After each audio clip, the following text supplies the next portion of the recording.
All right, you guys, so here we are.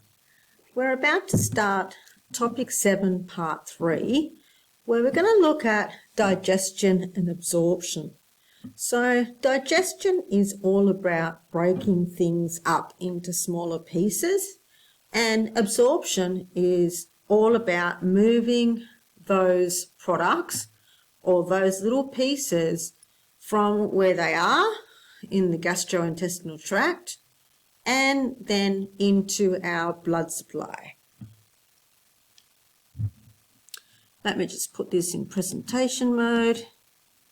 Make sure I'm doing the right things. Here we go.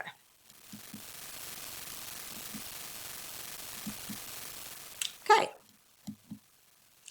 So what I've decided to do here is just use a schematic to represent the different areas of the gastrointestinal tract. So here is just all the parts of the gastrointestinal tract. Of course, you know that they are all connected.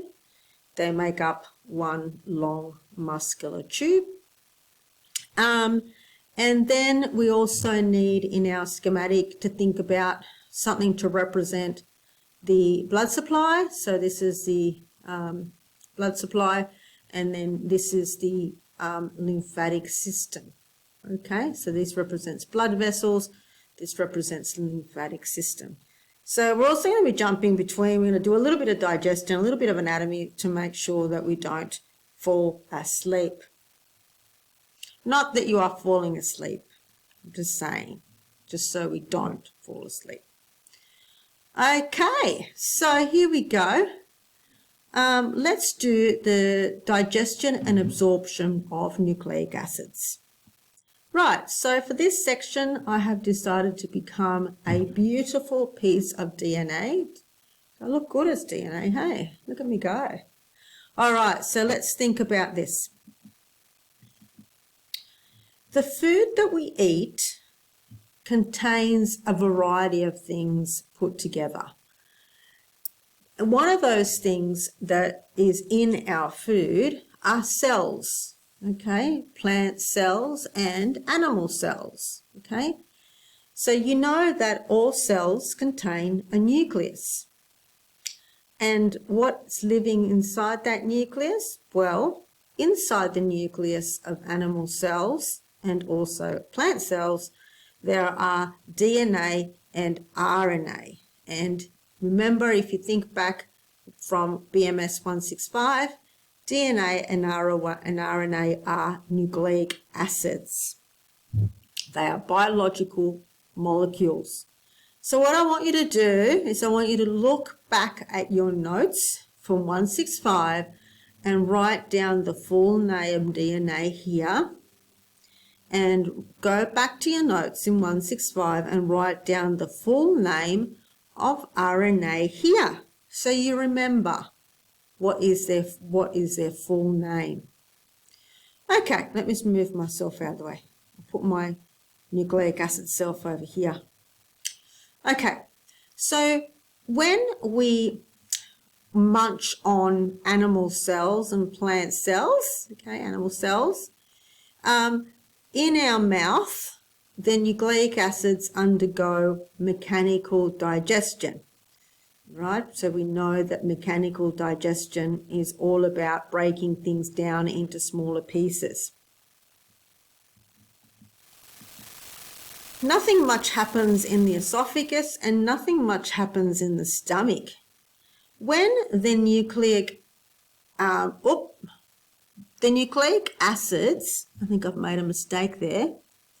In the small intestine, this should say that nucleic acids undergo chemical digestion, and I'll fix that up in my slides. So when we hit the small intestine, the nucleic acids undergo chemical digestion, which means that in the small intestine, we have enzymes that come from the pancreas and from the small intestine itself, and they help us break down the nucleic acids into nucleotides. Even further, okay? Now, all of those products, the breaking down the nucleic acids into nucleotides, all of those products, after they've all been broken down, they end up going into the bloodstream. So this part is the digestion part, mechanical, chemical, and this part is the absorption part. Okay. All right, so I'm back to normal now.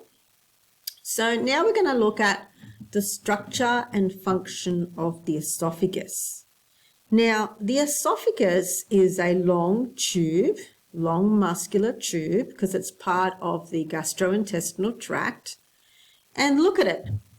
It actually has two sphincters. So here's one here and here's one here. And it is going to deliver food, okay, down here and into the stomach. And can you see here, look, it actually goes through the diaphragm, okay?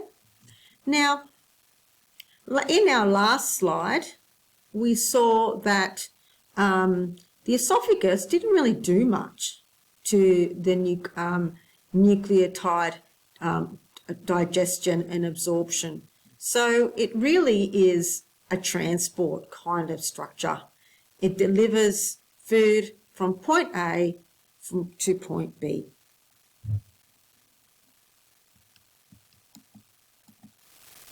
Okay, everyone. So what we're going to look at now is we're going to look at proteins. And the reason why I've turned myself into a cow is that beef is an excellent source of protein.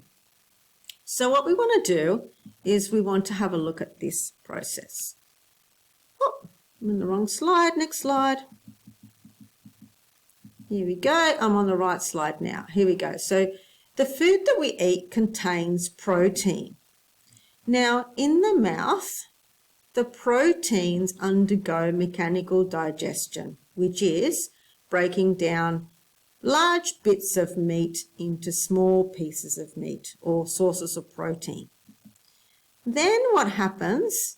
Nothing much happens in the esophagus. So the job of the esophagus is essentially to move the protein down one level. When we get to the stomach, the proteins start their chemical digestion process. Proteins are broken down into chains of amino acids by an enzyme that is located in the stomach. Okay? Then, when we get to the small intestine, the proteins undergo further chemical digestion. Again, the enzymes are coming from the pancreas and from the small intestine, and then these amino acid chains are broken down into smaller and smaller chains until we end up with single amino acids. Then what happens is that these individual amino acids then enter the bloodstream, and that is proteins. Okay, so what I want you to do now that I've gone back to normal, I want you to watch this video. And please don't think that you need to remember everything in the video. All I want you to do is watch this video, because I'm sure you're getting sick of listening to me by now. Watch the video and I want you to answer these questions, because this is what I want you to get out of the video. That is all, okay? So have fun watching that video and taking a break from my voice for a while.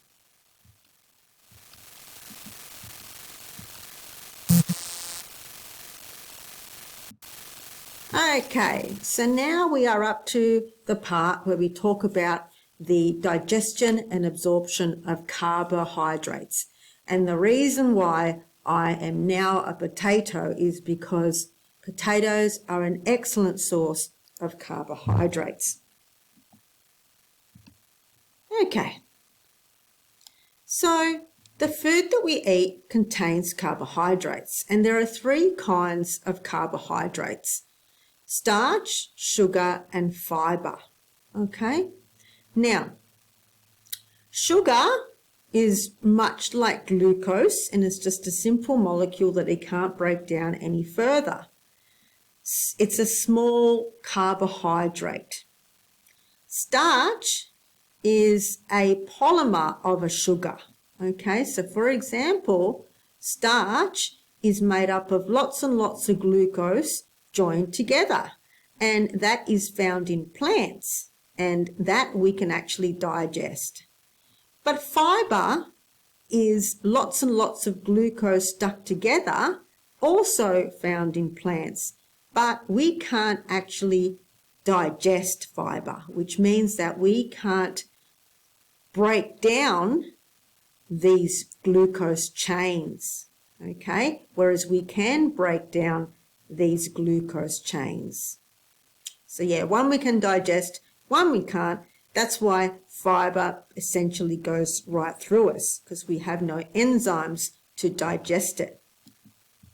All right, so in the mouth, the carbohydrates undergo mechanical digestion, and there are also enzymes in the mouth that come from your salivary glands that start breaking down chemically the carbohydrate molecules.